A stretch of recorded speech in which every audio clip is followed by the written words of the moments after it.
Donc dans le cadre de ce congrès, j'ai présenté des tests qui vont avoir pour but soit de faire le diagnostic différentiel entre inflammation digestive et colopathie, soit de faire le diagnostic du mécanisme associé à la colopathie. Pour le diagnostic de l'inflammation intestinale et donc le diagnostic différentiel entre colopathie et inflammation intestinale, je vous propose de doser la calprotectine fécale. C'est une protéine qui est issue qui est produite par les polynucléaires neutrophiles, qui va se retrouver dans la lumière intestinale où elle n'est pas dégradée. Son dosage va donc permettre d'évaluer le niveau d'inflammation digestive.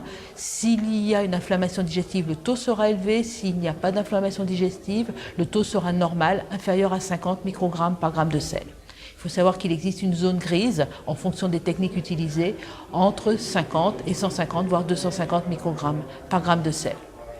Lorsque l'on a identifié par le dosage à calprotectine l'existence d'une colopathie fonctionnelle, on peut chercher le mécanisme associé, une colonisation bactérienne de l'intestin grêle, par exemple, par un test respiratoire, on fait une administration de glucose et on mesure les gaz qui sont produits, l'hydrogène, le méthane, qui sont produits éventuellement par la fermentation de ce glucose par les bactéries présentes dans l'intestin grêle.